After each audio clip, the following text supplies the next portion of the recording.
The X Zone Radio Show with Rob McConnell is largely an opinion talk show.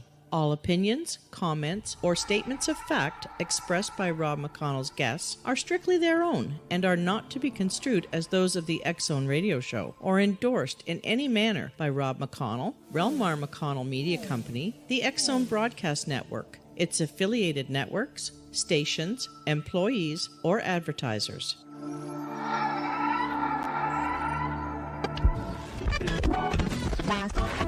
All Hit Radio.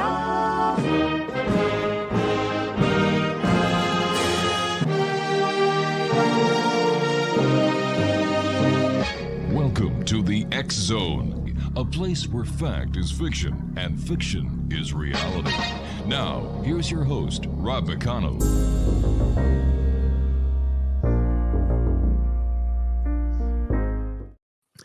And welcome back to the X Zone, everyone. I'm Rob McConnell, coming to you from our broadcast center and studios in St. Catharines, Ontario, Canada. Tonight, we're coming to you around the world on the Talkstar Radio Network, Mutual Broadcast Network, X Zone Broadcast Network, and on Channel 34 on Simul TV. If you'd like to send me an email, xzone@xzoneradiotv.com, on all social media sites, X Zone Radio TV. And tonight's a very special hour here on the X Zone. It's a serious topic, and I know for a fact that many people listening tonight are going to say thank you to our guest.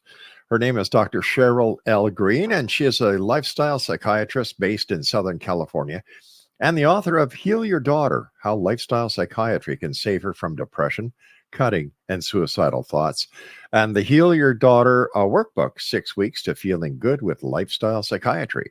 Dr. Green works part-time at the Lorna Linda University School of Medicine and part-time in her own private practice based in Greater Los Angeles area. She holds degrees from Harvard University, Princeton University, Stanford University School of Medicine, and she is a board-certified psychiatry, child and adolescent psychiatry, and lifestyle medicine. Her passion is inspiring others to achieve vibrant physical and mental health. Her website, www.CherylLGreenMD.com. And joining me now from California is Dr. Green. And Dr. Green, welcome to the X Zone. The warm welcome, Rob. I appreciate it. Dr. Green, this is, you and I were talking briefly before we went to air, and this is a problem that seems to be on the rise. And as a doctor and as a psychiatrist, what do you think in society is causing all these issues that we're seeing with the youth of today, especially the young ladies? Yes. Well, CDC just released a report. It's called the Youth Risk Behavior Survey from 2011 to 2021.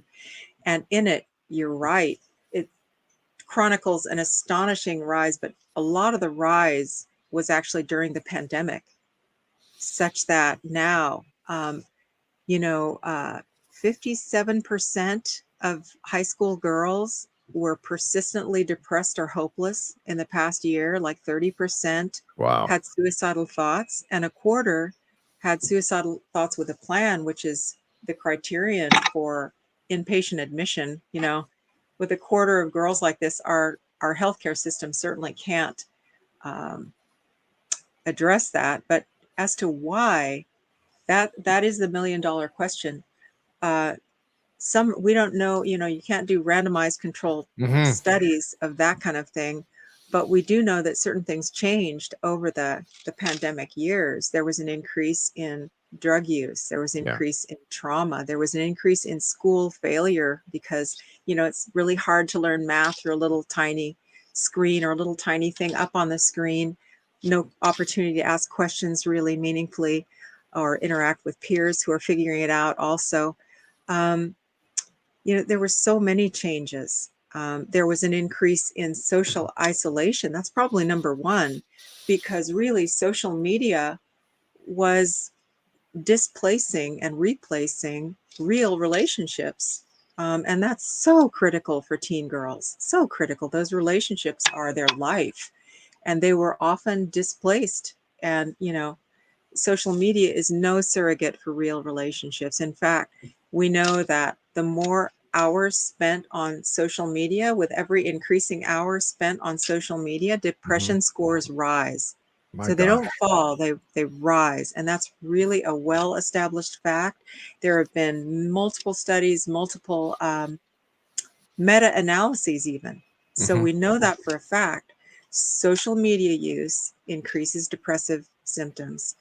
And we even have some speculations about why that is, but that's probably a topic for another day. Is it have you seen an increase in this prior to COVID, since the advent of everyone carrying an iPhone to school instead of paying more attention to the class and to uh, you know, socializing with other classmates as well as friends? Everybody hops on the good old iPhone and spend hours and hours and hours on it. What does this do when it comes to the teen girls and the depression and suicide thoughts? Does peer pressure play into this formula as well? Yeah, I think it can. They found out some of the mechanisms whereby social media can increase depression are, there's Mhm. something called a fear of missing out. And then there's the social comparisons. Everybody posts their very best shots on social media. They're at their best ever. They're most glamorous, most, popular looking. Mhm. And girls tend to believe that and take it at face value and say, Wow. wow, I can never be that good. And they compare themselves, they feel inadequate. I believe that is part of it. And certainly your point about carrying around a cell phone, where that kind of social comparison isn't just once in a while anymore. It's in your pocket. Yes, It's exactly. every day, every moment you're comparing yourself and feeling inadequate. And yeah, it's really a new development. I think one of the people who said it best about social media is actually, his name is Jaron Lanier, or Lanier, I'm not sure how you pronounce it. He is a kind of a Silicon Valley whistleblower. He sold several companies to Google, and he wrote a book that has the arguments right there on the back of the cover: 10 reasons to delete your social media accounts right now. And I think that's a very powerful, he has a very powerful series of reasons Mhm. why social media can make you depressed right there, you know.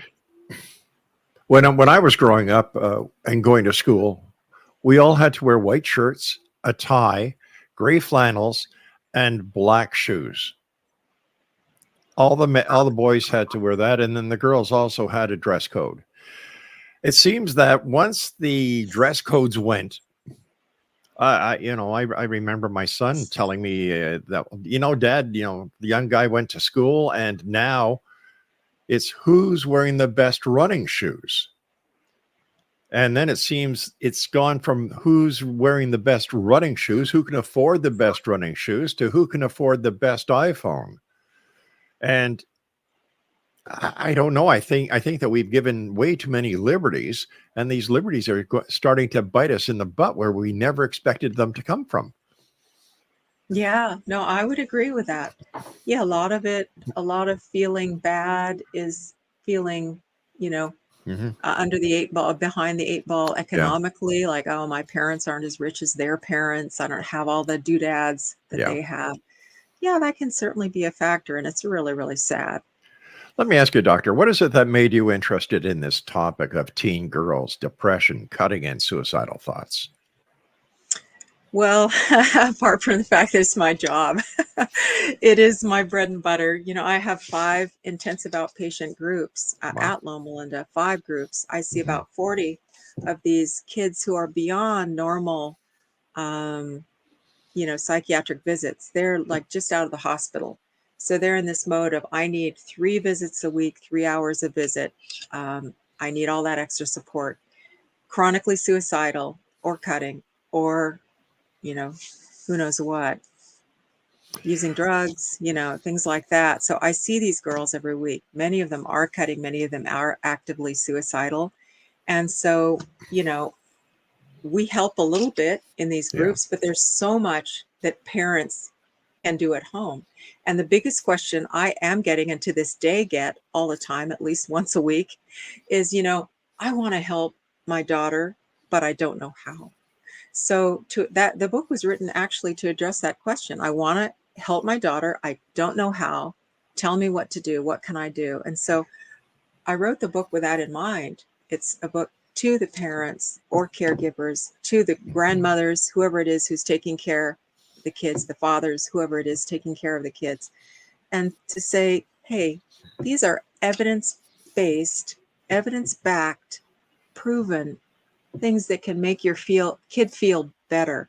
Are they addressing the problems that the kid perceives? Not necessarily, no, but they are addressing certainly things that can make that kid feel better and more resilient and more able to face and address and cope with what is going on in that kid's life. So, these are ways, things like exercise, 20 minutes to feeling better right now. It's they're simple things that you can do to make your kid feel better and to make it long enough to address the real causes, the underlying causes. Would it be fair to say that these problems only occurred in the vast numbers that you're seeing them now, as well as the CDC statistics, since the advent of modern technology? Yeah, I think that is fair. Yeah, we've seen the numbers exponentially rise.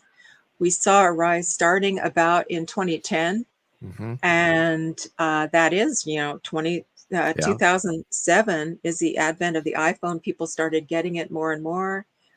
So it could have something to do with that. We don't know all of the reasons again, but it is new. It is not normal. It's the new normal, the new abnormal, as they're saying.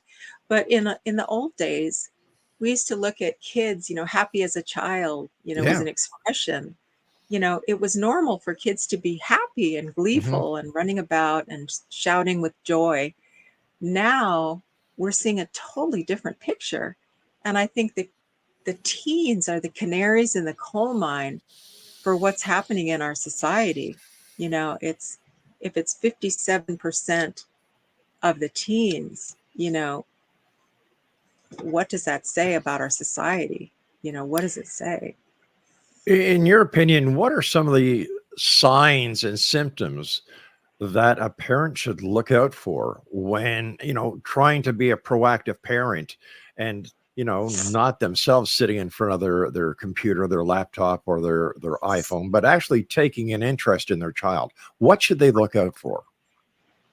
That's a great question, because, a lot of parents will assume that whatever their kid is doing is, oh yeah, it's different, but it's probably normal teen behavior. Teen behavior is different. It is different. Teens are more isolative. They will spend more time alone in their room. They will kind of, view parents as maybe not as cool as they once were. And they'll reach out to their peers more than they ever did before. All of that's normal. And also the sleep schedule shifts. So they stay up later. They want to sleep later today. Those things are kind of like normal, generic, and maybe they're a little more independent, more irritable. That's all just plain old normal teenager stuff. But what's not normal, and the real warning signs, that kid is not coming out of the bed at all, or that kid is not coming out of the room at all. They're not wanting to interact with anybody. You see evidence of maybe some cutting going on. And cutting, we know, even if it's very superficial, cutting is a red flag warning warning sign. Cutting, we know that people who complete suicide, people who die by suicide, they are 10 times more likely to have been cutters than, equally depressed people who don't. We know that it's kind of like a rehearsal. You feel stress, cut, stress, cut, stress, cut. You're training the brain so that when there's a bigger stress later on, that's when people tend to actually injure themselves in a serious way. So cutting is a red flag. I wanted to just say a couple others. Sure, please. Not eating.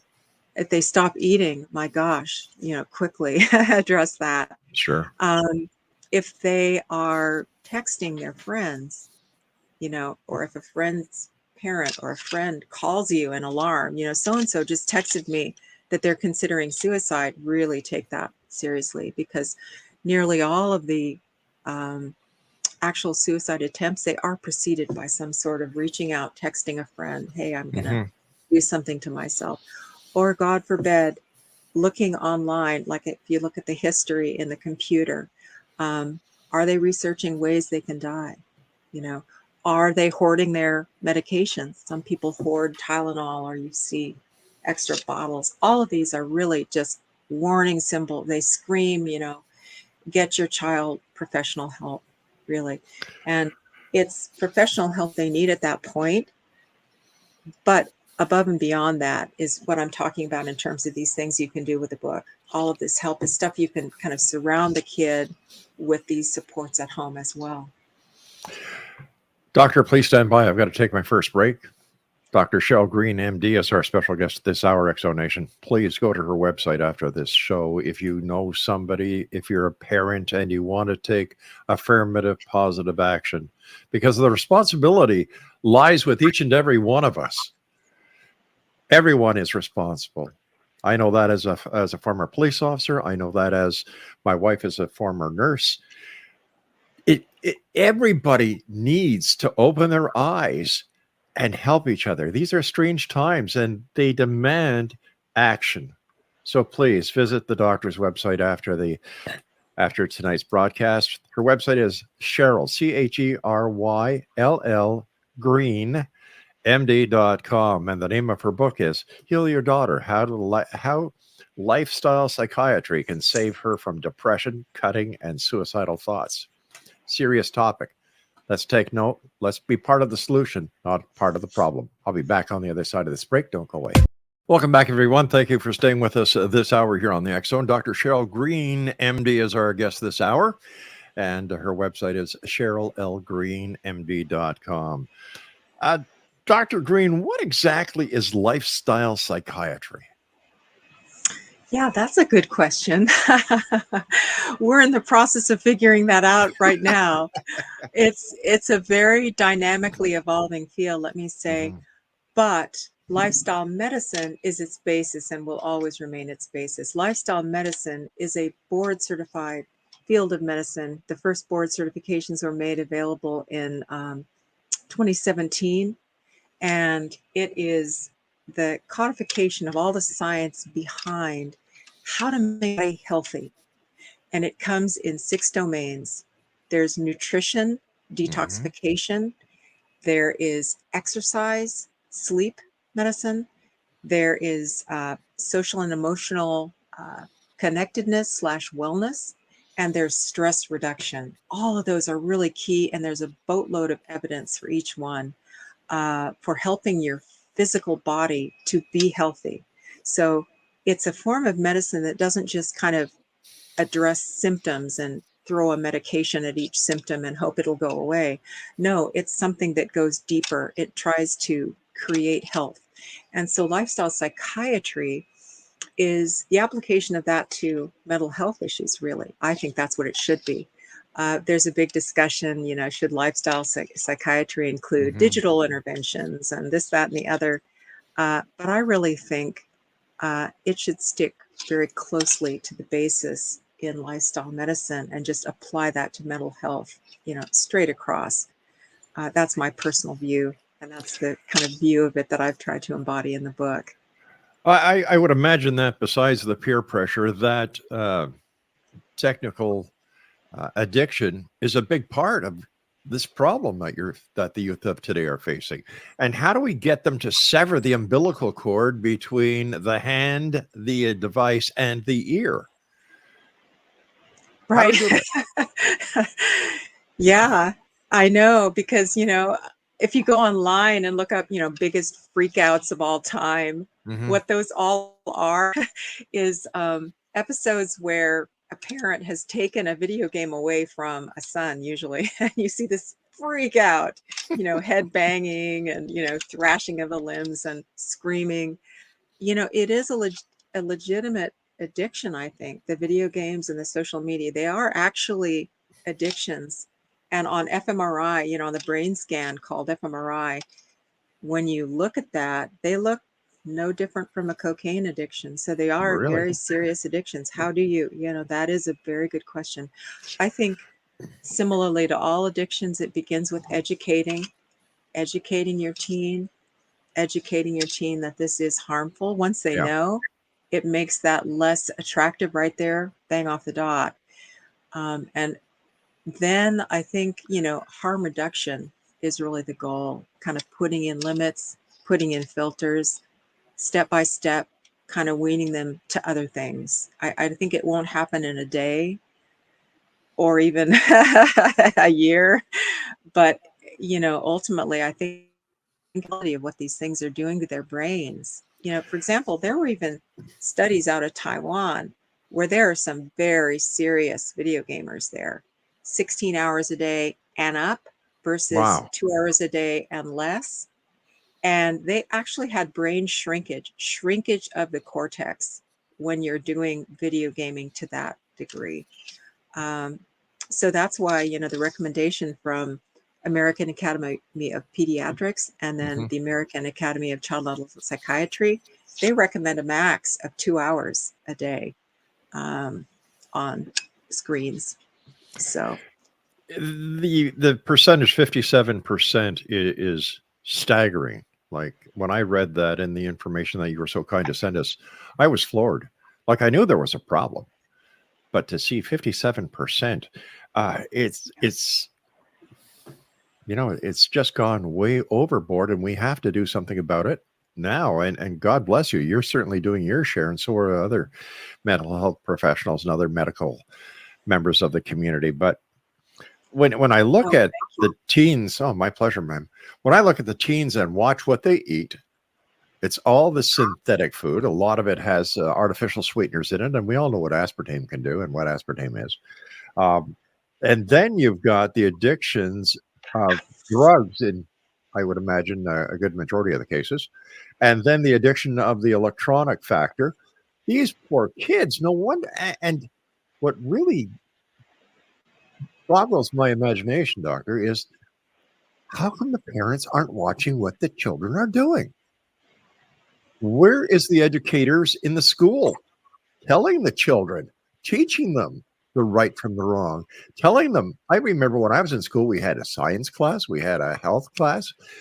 You were taught things that would help you as you went through the ages and into society. But today it seems that the children are just kind of, well, this is it, gang. You're on your own. Hope to see you next year. And even if you fail, you're up the next grade. What do we do, doctor? Like yeah. this is a talk about a COVID pandemic. I think that this is a pandemic as well. Yeah, it's true. The depression is through the roof, and who can help? I don't know that anybody's being particularly negligent so much as people are overwhelmed. Hmm. Teachers are overwhelmed. Often teachers are afraid of the kids. They're afraid. Some of them are afraid of the kids. The climate in schools now has changed. Well, And and I think the teachers have a lot to do with this change. Instead of calling your teacher Mr. So and so or Miss so and so or Mrs. So and so, it's on a first name basis. Teachers don't dress like teachers anymore. They don't want to be your teacher. They want to be your best friend. And I think that this was the start and the downfall of what I call structured education. My kids call it something else when I talk to them about it, but you need structure. No matter if you're at home, no matter if you're at school, and if you're at work, structure is a basic necessity, in my opinion. yeah, no, I agree with that. It's just that the world has changed so greatly Hmm. since, say, the 1960s. Since the 1960s, when this whole generation gap concept, Right. parents are not cool. You gotta ignore them. We're doing our own thing now. Things have changed, and the discipline that parents used to raise their kids with, that has all been made, somewhat illegal. Actually, I mean, you can't not physically discipline your kids anymore. They can call CPS and have you put in jail. I mean, things have changed dramatically, and I think it's no one element's fault so much. It's just a massive changes in society. Uh, but there are concrete things you can do to create a little island of safety within your home. What are they, doctor? Well, I think the things that can create a little island of safety within your own home are, first of all, sounds like what you've done with your kids already is the first step, which is creating and forging that bond with your kid that maybe isn't there. And what is a bond? What is a relationship? It's time spent with that kid, and it's open and honest communication. Yeah. That's the basis of a relationship. You cannot have a real relationship if it's a lie on top of another lie, on top of another lie, on top of another lie. It has to be honest. We have to start where we are in that relationship. And if the starting is, I hate you because, well, then it has to start with, I hate you because, that's where it has to start if it's honestly going to get any better. So making that relationship, and then the work can begin. You can say, hey, I love you. I want you to feel better. Here are some facts. I know these facts. These will make you get better. You can educate yourself about lifestyle and the things that actually help people feel better. And you can start creating that environment at home, that milieu of health at home. I'm doing it. You're doing it. It's what we do. We're no longer buying the processed foods. We're going to get these, unprocessed foods. We're going to stick to the basics of health and nutrition. We're going to take a walk together every day. We're going to implement all of these changes. That's kind of where it starts.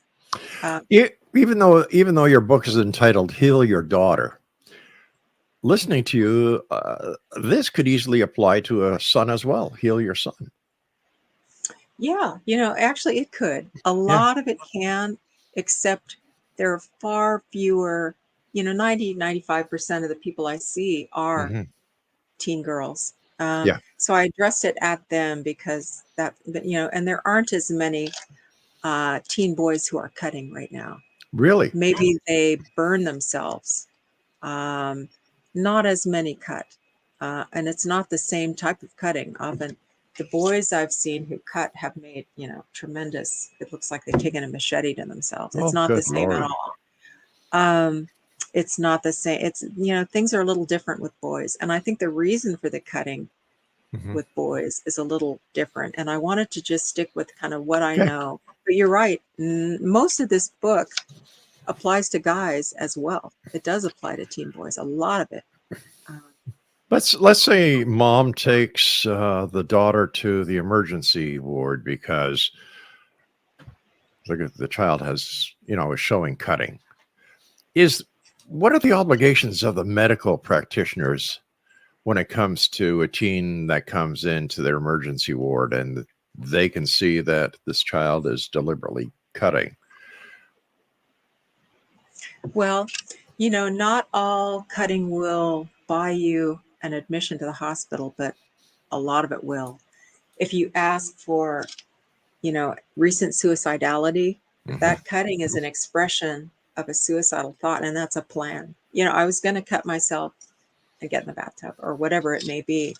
They admit, but if it's just, no, my friend was cutting, I thought I'd try it out, then they won't necessarily admit. But if you have that kind of issue going on, usually there's a root for that cutting. And sometimes the root of the root can be very deep. Sometimes they can be things like sexual trauma that has never been disclosed, that kind of very deep root. And that needs addressed. And that's where you come in, the professional, to get to the bottom of the deep root and what the actual cause is. How do you deal with the parents? Because I would imagine that a lot of parents are in denial.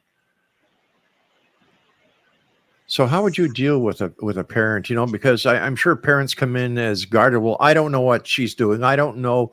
We've given her a good home. We've given her everything she's ever wanted. She's wanted for nothing. And yet here she's cutting. How do you deal with that? I find it really hard to generalize about the parents, because I've seen parents of all kinds, and I see in a given week, I see parents just across the board. I mean, some are just totally in the dark. It's like, Yeah. she's what? And they want to help, and there's this rush of, and then there are some who are in denial or kind of angry.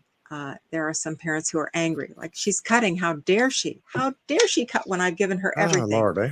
How can she be? And I see the whole gamut.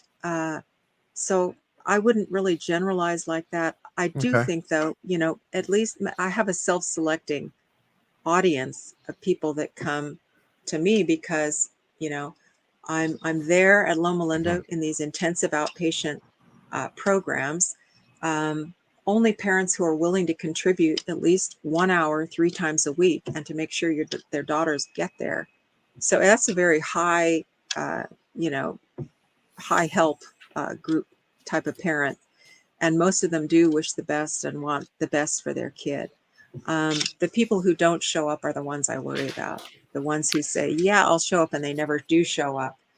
You wonder what's happening to those families, How does a child who doesn't have a supportive parent succeed in your program and get better? They can't. They cannot. They cannot. The whole basis of the program is to build up that connection and communication so that going forward, the kid will be supported at home, because the programs are only 8 to 10 weeks. Right. After that, they're at the parent's mercy. They really are. They have to have a good relationship with that parent, Dr. Green, stand by. We've got to take our final break. Exonation, Dr. Cheryl Green is our guest, and her website is CherylLGreenMD.com. And we'll be back as we wrap up this hour here in the X Zone with yours truly, Rob McConnell, and my very special guest this hour, Dr. Cheryl L. Green, MD. And once again, the name of her book is Heal Your Daughter, and how lifestyle psychiatry can save her from depression, cutting, and suicidal thoughts. Do me a favor, Exonation, go to that website, find out more, get a book, be a part of the solution and not part of the problem. We'll both be back as we wrap up. Don't go away. Well, 57%. Dr. Cheryl Green is our special guest. CherylLGreenMD.com. First of all, Dr. Green, thank you so much for coming on the show. Thank you for writing your book, and thank you for caring as much as you do. Well, thank you. Thank you for, having me on. This is really great. I really, really appreciate it. Oh, it's our pleasure, ma'am. We've got about, Craig, how long do we have? 4 minutes. What are your final thoughts for the X Zone Nation tonight, Doctor? What can we do? What can the public do in order to help this growing problem? Well, I want to say, let's leave it on a really positive note, because that's the true one. The true one is, I see every day kids completely turning around. I see complete miracles all the time. Almost all of the patients who come out of these programs that we have, the intensive outpatient kind of 8 to 10 week programs, almost all of them benefit tremendously. They actually rate the programs. They rate them very highly. They feel better. These girls are helpable. What's chronic suicidality does not remain chronic if they get the help they need from connecting with that parent or grandparent or whoever it is who's bringing them in. And if they implement simple changes, in their lives. I understand that the home support is very important in these programs. But what about the kids where the parents don't give that support? Totally. Yeah. That's the critical thing. And, for sure, they're not as resilient. Many of them manage to get through life, but it's way harder for them. Way harder. We have a lot of kids that we see on the inpatient unit bumping around from foster family to foster family to foster family because of violence and aggression, which in turn is triggered by something the foster family is doing. We have those kind of patients, and all we can do is pray, honestly. Honestly, I pray for those kids who don't have the family support they really need. And I think it's not a want or a wish, it's an actual need. So I just pray for them. And fortunately, on the inpatient unit, we do have some wonderful nurses. And I think some of the kids come back again and again because that nurse is supportive. Right. You know, you see that all the time. It's like they're throwing out lifelines, and, you know, because that's what they need, that support. Does the judicial system get involved in trying to work with you and work with the children who do not have the support or who are not fortunate enough to have the home support in Well, order to get through these programs? as you know, as a former policeman, they have CPS, you know, the Child Protective Protective Services services, yeah. that comes in, that, you know, tries to protect them.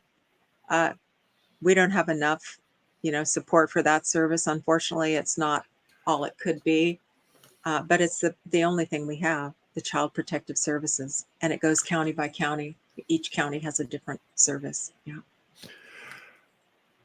Again, Dr. Green, thank you so much for joining us. Let our listeners know how they can find out more about you and where they can buy your book.